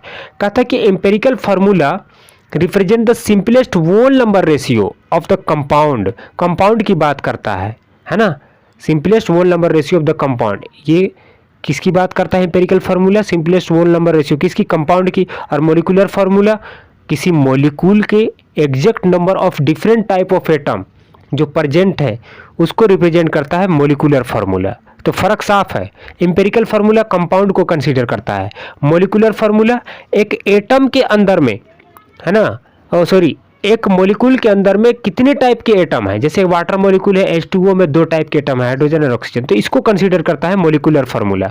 एग्जांपल में देखिए ग्लूकोज का हम लोग जानते हैं मॉलिक्यूलर फार्मूला क्या होता है C6H12O6। एम्पेरिकल फार्मूला देखिए क्या होगा, अगर यहाँ पे हम लोग देखें तो अगर इसको C6H12O6 में तीन एलिमेंट है, कार्बन, हाइड्रोजन, ऑक्सीजन, अगर इसको हम लोग 6 से मल्टीप्लाइड कर देते हैं, 6 से मल्टीप्लाइड किए तो कितना बार में 6 1, तो ये 1 मोल हो जाएगा, ये 2 मोल हो जाएगा, ये फिर 1 मोल।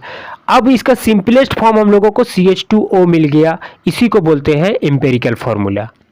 देखिए एनसीईआरटी में एक एग्जांपल दिया हुआ है, इसमें पूछता है कि अगर कोई कंपाउंड है जिसमें 4% हाइड्रोजन है, 24.27% कार्बन है, 71.65% क्लोरीन है, तो इसका मोलिकुलर मास दिया हुआ है 98.96 ग्राम। तो बताइए इसका एम्पेरिकल फार्मूला और मोलिकुलर फार्मूला क्या होगा। देखिए यहाँ पर एम्पेरिकल फार्मूला और मोलिकुलर फार्मूला फाइंड आउट करने के एक बहुत ही सिंपल और स्टैटिस्टिक स्टेप है। सबसे पहले उस स्टेप पे एक नज़र डालते हैं। देखिए यहाँ पर मैंने इसको सिंपलेस्ट फॉर्म में लिखा है कि स्टेप फॉर एम्पेरिकल फार्मूला, सबसे पहले नंबर ऑफ मोल्स फाइंड कीजिए, उसके बाद सिंप्लीफाई कर दीजिए रेशियो को, मतलब कि जो मोल्स आएगा वहाँ पे देखिए कि आपका जो रेशियो जो कॉमन नंबर होगा उससे सबको डिवाइड कर दीजिए, और फिर लास्ट में जो है आपको एम्पेरिकल फार्मूला मास मिल गया, उसको 2 से मल्टीप्लाइड कीजिए, मोलिकुलर फार्मूला मिल जाएगा। ये 4th स्टेप में 2 से मल्टीप्लाइड कीजिए एम्पेरिकल फार्मूला को, मोलिकुलर फार्मूला मिल जाएगा। अब इसको देखिए हम लोग क्वेश्चन सॉल्व करने के दौरान इसको सिंपली कैसे सॉल्व करेंगे। तो मान के चलिए अगर कोई एलिमेंट है, एलिमेंट क्या है दिया हुआ है क्वेश्चन में कि कार्बन बोल रहा है, हाइड्रोजन बोल रहा है, कार्बन बोल रहा है एंड क्लोरीन बोल रहा है। तो हाइड्रोजन, क्लोरीन एंड इसको लिख दिए, कितने कितने मोल थे, सब 1-1 मोल थे, लिख दिया यहाँ पे। अब देखो हाइड्रोजन कितना मोल था, हाइड्रोजन दिया हुआ था 4 मोल लिख दिया, क्लोरीन दिया था 24 मोल लिख दिया, कार्बन कितना था 24 लिख दिया, है ना, और क्लोरीन कितना था 71, है ना, क्लोरीन कितना दिया था 71% लिख दिया। अब नीचे इनका मोलिकुलर मास लिख दिया, मोलिकुलर वेट या मोलिकुलर मास हाइड्रोजन का 1 था, कार्बन का कितना होता है, 1 कार्बन का 12 होता है, 1 क्लोरीन का 35.5, मल्टीप्लाई करने पर हम लोगों को 422 मिल गया। अब इन सभी में कॉमन क्या है, 2 आ रहा है, तो 2 को जो है वो डिवाइड कर दिया, किससे डिवाइड किया, देखो यहाँ से तो 4 मिल गया, तो 4 डिवाइडेड बाई 2 कॉमन था, इसीलिए इन सभी को 2 से डिवाइड कर दिया, 4 divided by 2, 2 divided by 2, 2 divided by 2, तो यहाँ पे हम लोगों को मिला 2 1 1। इस तरीके से अगर देखा जाए तो हम लोगों को यहाँ पे देखो C 1 मिला, क्लोरीन 1 मिला, हाइड्रोजन 2 मिला, तो CH2Cl हम लोगों को एम्पेरिकल फार्मूला मिल गया। अब इसका वेट कितना निकला, 49.4 ग्राम निकल गया। अब जब हम लोगों को एम्पेरिकल फार्मूला मिला तो एम्पेरिकल वेट निकल गया, और जब अब एम्पेरिकल वेट जब निकल गया तो आसानी से नंबर ऑफ मोल्स भी निकाल सकते हैं हम लोग।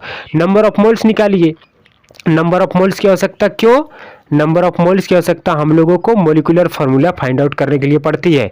तो नंबर ऑफ मोल्स में क्या होगा, molecular weight upon empirical weight. Molecular weight हम लोगों का 98.96 क्वेश्चन में दिया हुआ था, एम्पेरिकल वेट हम लोगों का 49.4 आया था, दोनों को डिवाइड किया 2 आया। आप देखिए 2 को फिट कर दीजिए, 2 यहाँ पर क्या हो जाएगा, 2 यहाँ पे C2 है ना, H2 है तो 2 से मल्टीप्लाई H4 एंड C1 है तो 2 से मल्टीप्लाइड किया, क्लोरीन 1 था 2 से मल्टीप्लाई किया 2 हो जाएगा, तो C2H4Cl2 ये है एम्पेरिकल फार्मूला इस क्वेश्चन का।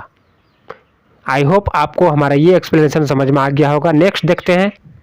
अब देखते हैं कि इंपॉर्टेंट टॉपिक को, स्टोइचियोमेट्री एंड स्टोइचियोमेट्रिक कैलकुलेशन। स्टोइचियोमेट्री के बारे में हम लोग मोल कॉन्सेप्ट में बहुत ज़्यादा पढ़ते हैं और PYQ एंड मॉक टेस्ट में इससे ढेर सारे क्वेश्चन भी पूछे जाते हैं। देखिए यहाँ पर एक उदाहरण दिया गया, methane 1 mole methane combined with 2 mole of oxygen and give the 1 mole of carbon dioxide plus 2 mole of hydrogen. देखिए जब इस तरीके से कोई केमिकल इक्वेशन हम लोग देखते हैं तो सबसे पहले इनका कोएफिशिएंट फाइंड आउट करते हैं। यहाँ पर इसका 1, इसका कोएफिशिएंट 2, इसका दिया हुआ था 2 ऑलरेडी, इसका 1, इसका 2 ऑलरेडी दिया हुआ था।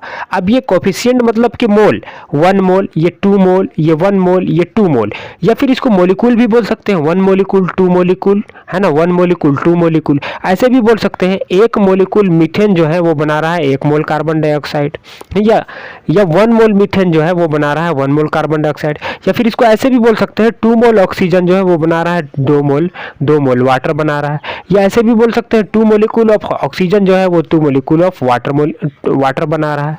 इस इक्वेशन को देखिए हमने सिंप्लीफाई किया है कि मोल, मोलिक्यूल या STP में लिखना हो तो हम लोग कह सकते हैं कि यहाँ पे 22.7 लीटर मीथेन जो है वो 22.7 लीटर CO2 बना रहा है। सिमिलरली कह सकते हैं कि 45.4 लीटर ऑक्सीजन जो है वो बना रहा है 45.4 लीटर क्या, वाटर मोलिक्यूल बना रहा है। तो मोल में, मोलिक्यूल में, STP में, NTP में रिप्रेजेंट कर सकते हैं, but the most important thing in stoichiometry that stoichiometry does not compare mass. Stoichiometry mass को कंपेयर नहीं करता। ग्राम की जब बात होने लगेगी तो ग्राम को ये कंसीडर नहीं करता है, ये सिर्फ और सिर्फ मोल, मोलिक्यूल, STP, NTP को ही कंसीडर करता है। इसी को हमने लिख दिया है stoichiometric coefficient not equal to mass, not considered mass, इसको याद रखना है। इससे रिलेटेड कुछ और भी कॉन्सेप्ट को NCERT बताता है कि रिएक्टेंट किसको बोलते हैं, प्रोडक्ट किसको बोलते हैं, ये सभी तो हम लोग जानते ही हैं, रिएक्टेंट एंड प्रोडक्ट किसको बोलते हैं। कोएफिशिएंट भी समझ ही लिया कि जब मॉलिक्यूल के आगे में कोई नंबर है उसको बोलते हैं कोएफिशिएंट, है ना। अब देखिए कुछ इन्हीं के अनुसार कुछ केमिकल रिएक्शन है, मोल, मोलिक्यूल, STP, NTP, जिसको हमने आपको समझा दिया, ठीक है ना। कुछ एग्जांपल इसी के दिए हुए हैं, जैसे मीथेन का बोला 1 mole react with 2 mole of oxygen to give 1 mole of CO2। इस तरीके से ये कुछ केमिकल इक्वेशन दिए हुए और वहाँ पर मोल को समझाने की कोशिश किया है। फिर इसके बाद सेम इक्वेशन है, एक ही इक्वेशन है, उसको मॉलिक्यूल में समझाया, फिर इसको STP में समझाया, NTP में समझाया, फिर इसको ग्राम में समझाया है, ठीक है ना। अब इन सारे रिलेशनशिप से हम एक कंक्लूजन, एक रिलेशनशिप निकाल सकते हैं जो कि इंटर कन्वर्टेड होते हैं, एक दूसरे से रिवर्सिबल होते हैं। जैसे मास अगर मिल गया तो मोल्स मिल जाएंगे, और मोल्स मिल गया तो मास मिल जाएंगे, मोल्स मिल गया तो नंबर ऑफ मॉलिक्यूल मिल जाएंगे, नंबर ऑफ मॉलिक्यूल हमें मोल देता है, मोल हमें मास देता है। तो ये तीनों जो है एक दूसरे से रिलेटेड होते हैं। जानते हैं density equal to mass by volume होता है। देखिए इसी से रिलेटेड एक इक्वेशन दिया गया है कि कितना अमाउंट ऑफ वाटर बनेगा अगर 16 ग्राम ऑफ मीथेन को जला दिया जाए, कंब्यूशन कर दिया जाए। तो सिंपल सा इसका इक्वेशन भी दिया गया है इक्वेशन दिया गया नहीं, आपको लिखना पड़ता है। वाटर और मीथेन की बात हो रही है, तो मीथेन जब ऑक्सीजन के साथ में कंबाइन करता है तो एक CO2 मोलिक्यूल और 2 मोलिक्यूल ऑफ वाटर बनाता है। यहाँ पर हम लोगों को सिर्फ ध्यान देना है किसमें, मीथेन का, और मीथेन के बाद वाटर में ध्यान देना है। देखिए 1 मोल ऑफ मीथेन, कहने का मतलब क्या, किसका अगर निकाला जाए नंबर ऑफ मोल तो हम लोगों को कितना मिल जाएगा, 16/16 1 मोल मिल जाएगा। इसको टोटल जोड़िए 16 मिलेगा मोलिकुलर वेट, डिवाइड कर दिया किससे, 16 से डिवाइड कर दिया, ठीक है ना। सिमिलरली यहाँ पे 1 मोल जो है वो मिल गया 1 मोल मीथेन से, मीथेन मोलिक्यूल 1 मोल है, ठीक है ना। अब 2 मोल ऑफ मीथेन, क्योंकि 1 मोल मीथेन जो है वो 2 मोल वाटर बना रहा था, और 1 मोल वाटर का मोलिकुलर वेट कितना होता है, 18 के बराबर होता है। तो 2 मोल ऑफ वाटर कितने के मोलिक्यूल, 2 मोल ऑफ वाटर जो है कितना के उसका वेट कितना होगा, उसका मोलिकुलर वेट कितना होगा, तो 36 होगा। तो हम लोग कह सकते हैं कि कितना बना रहा है वाटर, कितना वाटर बन रहा है, 2 मोल ऑफ वाटर बन रहा है। कितने मोल, कितने ग्राम ऑक्सीजन के जलने, कितने ग्राम मीथेन के जलने से, तो 36 ग्राम मीथेन के कंबशन के बाद जो है वो 2 मोल वाटर बन रहा है। साफ साफ लिखा हो 36 ग्राम ऑफ वाटर जो है बन रहा है। 1 मोल मीथेन के कंबशन के बाद 36 ग्राम ऑफ वाटर बन रहा है, या कह सकते हैं कि 2 मोल ऑफ वाटर हम लोगों को मिल रहा है। एक और क्वेश्चन है इसी से रिलेटेड, देखिए यहाँ पे कहता है कि how many moles of the methane are required to produce, methane के कितने मोल की आवश्यकता हम लोगों को पड़ेगी। यहाँ पे N पूछ रहा है कितना बनाने के लिए, 22 ग्राम कार्बन डाइऑक्साइड बनाने के लिए कंबशन के बाद। तो वही इक्वेशन है, CH4 को 2 मोल ऑफ ऑक्सीजन से कंबाइंड किया, CO2 N+2 H2O। यहाँ पे देखिए ध्यान देने वाली बात यह है कि CH4 यहाँ कितना है, 1 मोल है, ऑक्सीजन 2 मोल है। यहाँ पे 1 मोल मतलब क्या, इसका आधा करोगे तो 0.5 मोल हो जाएगा, इसका भी आधा करोगे 0.5 मोल हो जाएगा।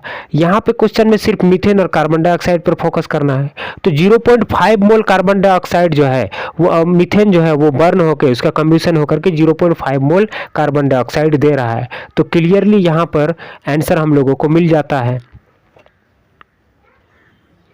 कैसे मिल जाता है आंसर, तो यहाँ पे देखिए कार्बन डाइऑक्साइड का मोलिकुलर वेट कितना होगा एंड मीथेन का मोलिकुलर वेट कितना होगा, ये दोनों को डिवाइड कर दीजिए, हम लोगों को नंबर ऑफ मोल्स मिल जाएगा, ठीक है ना।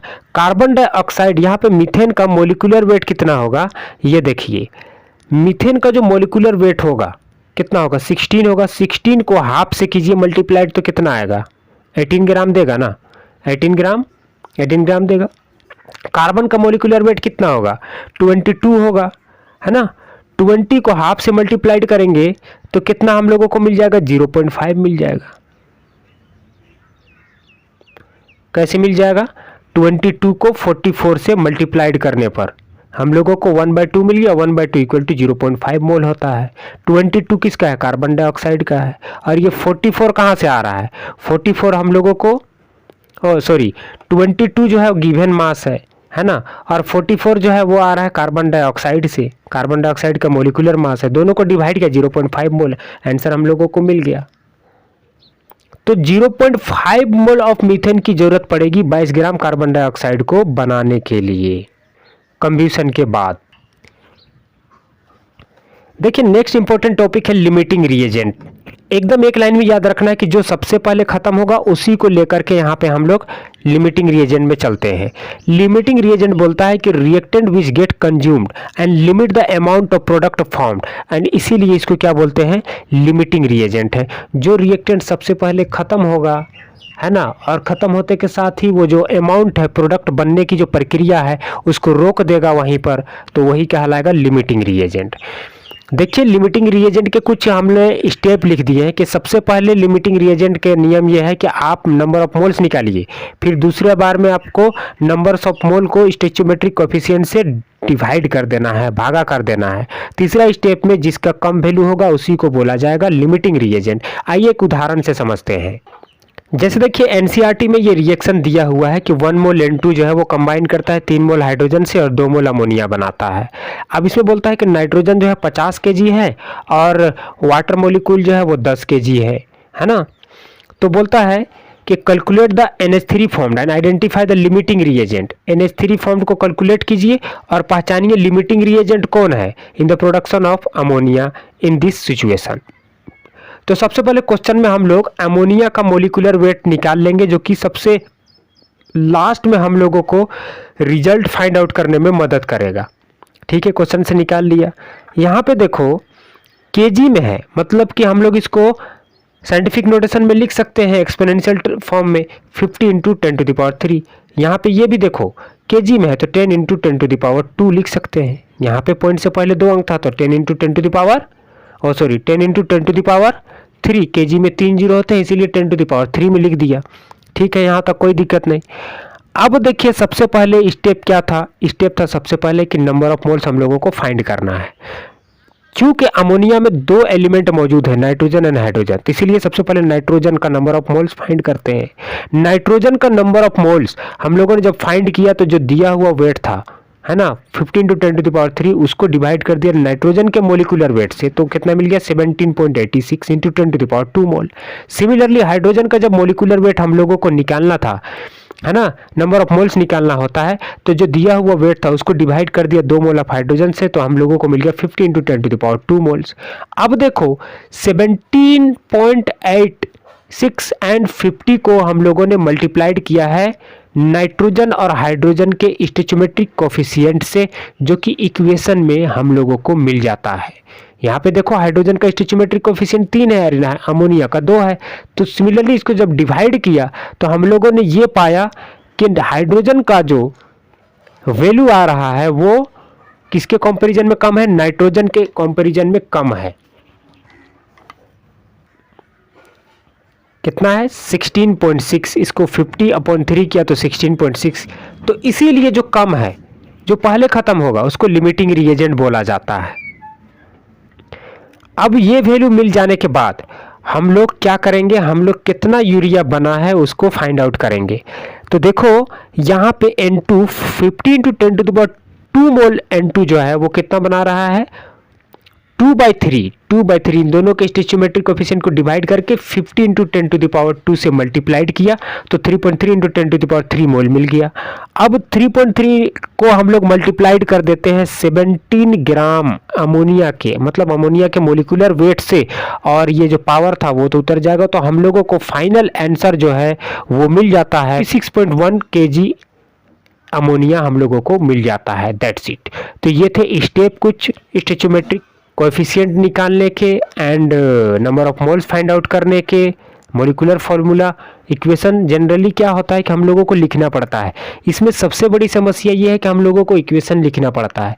इक्वेशन, बैलेंस इक्वेशन अगर आपको लिखना नहीं आता है तो फिर स्टोइचियोमेट्रिक कोएफिशिएंट में आपसे गलतियां हो सकती हैं। अब आइए देखते हैं जिसके बारे में टीचर्स हमेशा बहुत ही ज़्यादा हमें ध्यान दिलाते हैं, रिएक्शन इन सॉल्यूशन, जिन्हें जनरली हम कॉन्सेंट्रेशन टर्म के रूप में जानते हैं।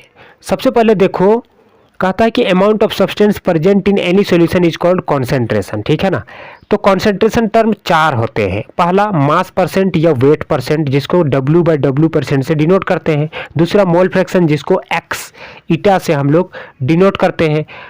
तीसरा मोलारिटी, जिसको कि हम लोग कैपिटल M से, और मोलैलिटी को स्मॉल m से डिनोट करते हैं। सबसे पहले देखते हैं मास परसेंट। मास परसेंट को कई बार वेट परसेंट भी बोला जाता है। मास परसेंट का फॉर्मूला क्या, mass of solute divided by mass of solution into 100। अब यहां से आपको हर एक कॉन्सेंट्रेशन टर्म में एक कॉमन बात ध्यान देना है कि सबके डिवीजन में ऊपर में क्या होगा, मास ऑफ सोल्यूट, नीचे mass of solution. Mass of solution जब भी कहेगा तो सॉल्यूशन कैसे बनता है, सोल्यूट और सॉल्वेंट के मिलने से, तो इसको ध्यान में रखना है। एक एग्जांपल ऐसे ही दिया हुआ एनसीईआरटी में कि जो है एक सॉल्यूशन तैयार किया गया है, उसमें 2 ग्राम जो है एक सब्सटेंस ए को मिला दिया गया है 18 ग्राम वाटर में। बताइए मास परसेंट क्या होगा। तो मास परसेंट का फॉर्मूला बता दिया। अब यहाँ पे पकड़ना ये है, क्वेश्चन में ध्यान देना है कि सॉल्वेंट कौन है एंड सोल्यूट कौन है। ठीक है ना। तो यहाँ पे देखिए ए क्या है, एडिंग 2 ग्राम ऑफ सब्सटेंस ए क्या है, यहाँ पे ये सोल्यूट है 2 ग्राम। सॉल्वेंट कौन है, वाटर है। तो यहाँ पे 2 ग्राम को हम लोग वाटर प्लस में, ये कितना था, वाटर कितना था 2 ग्राम, तो 2 + 18 कर दिए, 2 ग्राम को ऐड कर दिए वाटर, सोल्यूट एंड सॉल्वेंट ऊपर में सोल्यूट, ऊपर में सोल्यूट, नीचे में सोल्यूट सॉल्वेंट दोनों को जोड़ दिया और इसको 100 से मल्टीप्लाइड किया तो हम लोगों को क्या मिल गया, 10% मिल गया। नेक्स्ट इंपॉर्टेंट कॉन्सेंट्रेशन टर्म है मोल फ्रैक्शन। मोल फ्रैक्शन को जनरली XA से डिनोट करते हैं। देखिए मोल फ्रैक्शन में भी वही है, नंबर ऑफ मोल्स ऑफ ए ऊपर ले लीजिए और नीचे number of moles of solution नीचे ले लीजिए। मोल्स जब निकालना हो तो कैसे, गिवन मास अपन मोलर मास, और number of moles of solution जब निकालना हो तो हम लोगों को क्या करना पड़ता है, सोल्यूट और सॉल्वेंट को ऐड कर देना पड़ता है ना। इसको अगर देखा जाए, अगर ये डिपेंड करता है कि कितने कंपोनेंट है, हर कंपोनेंट का आपको मोल फ्रैक्शन इसी तरीके से निकालते चले जाना है, ठीक है ना। देखिए third concentration term and which is most important, molarity. Molarity को कैपिटल M से डिनोट करते हैं, इनके शॉर्ट फार्मूला को हमने यहाँ पर लिख दिया है। देखिए यहाँ पर कहता है कि number of moles of solute, ऊपर लिख दिया। नंबर ऑफ मोल्स क्या होता है, मास अपन मोलर मास, उसी को लिख दिया यहाँ पे, वेट अपन मोलिकुलर वेट। नीचे क्या, volume of solution in litre, तो यहाँ पर लिख दिया 1 लीटर में कितना, 1000 ml, तो 1000 divided by volume in ml, इसको ऐसे लिख दिया। तो molarity equal to weight upon molecular weight multiplied by 1000 divided by volume in ml। तो ये था मोलैरिटी। मोलैरिटी को कुछ समझने की कोशिश की गई है NCERT के द्वारा कुछ एग्जाम्पल दे करके। देखो जब 1 कैपिटल M NaOH की बात हो तो हमें ये समझना है कि 1 मोल NaOH की बात हो रही है। जब 0.2 कैपिटल M सॉल्यूशन की बात हो तो हमें ये समझना है कि 0.2 मोल ऑफ NaOH की बात हो रही है, जो किसमें प्रेजेंट है, 1 लीटर सॉल्यूशन में प्रेजेंट है। देखिए एक एग्जाम्पल के माध्यम से यहाँ पे समझाने की कोशिश की गई है मोलैरिटी को। बोलता है कि calculate the molarity of NaOH, sodium hydroxide का मोलैरिटी निकालिए, है ना। जो सॉल्यूशन तैयार किया गया है कैसे, 4 ग्राम वाटर को डिजोल्व करते हुए किसमें, एक सॉल्यूशन में जो कि 250 ml का है। दिया हुआ क्या है क्वेश्चन में, दिया हुआ है NaOH का मोलिकुलर वेट हम लोग निकाल लिए। 4 ग्राम यहाँ पे दिया हुआ है क्या, सोल्यूट दिया हुआ है, और वाटर यहाँ पर सॉल्वेंट के रूप में 250 ml दिया हुआ है। फॉर्मूला में फिट कीजिए, 4 ग्राम वेट दिया हुआ है ना। 40 ग्राम कौन आ रहा है, 40 ग्राम आ रहा है ना, मोलिकुलर वेट यहाँ पे डाल दिया, multiplied by 1000 divided bye 250 ml, volume दिया हुआ ml में। इन सभी को हम लोग सॉल्व करने पर आंसर मिल जाता है 0.4 m मोलैरिटी। लास्ट टॉपिक से मोलैलिटी, कॉन्सेंट्रेशन टर्म, ये चौथा कॉन्सेंट्रेशन टर्म। मोलैलिटी में बात होती है 1 kg सॉल्वेंट की, किसकी बात होती है, 1 kg सॉल्वेंट की, और मोलैरिटी में बात होती है 1 लीटर सॉल्वेंट की, 1 लीटर सॉल्यूशन की, याद रखना है। मोलैरिटी का फार्मूला को हमने कुछ इस तरीके से लिख दिया। इस पूरे टर्म को हम लोग N भी लिख सकते हैं, ठीक है ना। तो small m equal to weight upon molecular weight multiplied by 1000 divided by weight of solvent in gram. एक एग्जांपल के थ्रू से आइए इसको समझते हैं। देखिए एग्जांपल में क्या बोल रहा है कि 3 मोलैरिटी सॉल्यूशन का ऑफ NaCl का डेंसिटी कितना है, 1.2 ग्राम मिलीलीटर पर इनवर्स। बोलता है कि इसका मोलैलिटी निकालिए। हम लोगों को क्या क्या दिया हुआ है, 3m, यानी कि n दिया हुआ है। NaCl से हम लोग मोलिकुलर वेट निकाल लेंगे, और यहाँ पर क्या दिया हुआ है, डेंसिटी दिया हुआ है ना। अब यहाँ पे प्रॉब्लम ये है कि हम लोगों को पूछा है, हम लोगों को बोला है मोलैलिटी निकालने के लिए, और मोलैलिटी कैसे निकलेगा, हम लोग को सॉल्वेंट से निकलेगा। मोलैलिटी निकालने के लिए हम लोगों को वेट अपन मोलिकुलर वेट चाहिए, और वेट किसका चाहिए, वेट हम लोगों का दिया हुआ है क्या, वेट हम लोगों का 125, ये तो डेंसिटी दिया हुआ है ग्राम, अच्छा वेट में ही है तो वेट तो दिया हुआ है।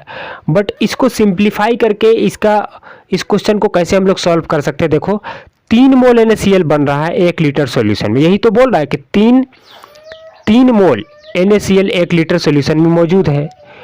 तो मास ऑफ सॉल्वेंट कौन है यहाँ पर, वाटर है ना। सॉल्यूशन मतलब क्या, वाटर हमेशा सॉल्वेंट के रूप में काम करता है।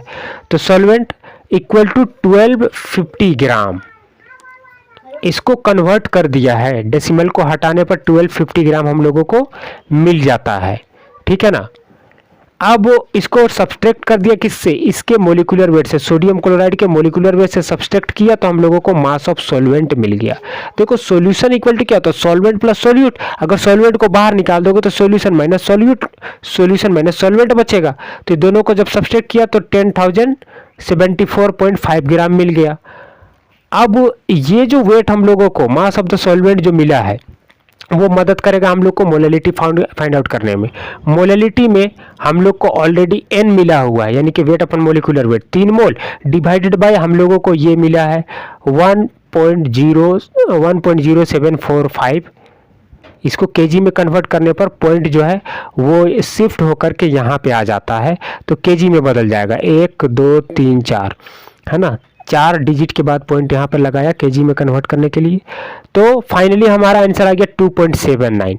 तो ये था some basic concept of chemistry के अंतर्गत आने वाले एनसीईआरटी के क्वेश्चंस का सॉल्यूशन और उनकी line by line reading. I hope आपको ये वीडियो पसंद आई होगी। मिलते हैं नेक्स्ट वीडियो में, तब तक के लिए ऑल द बेस्ट।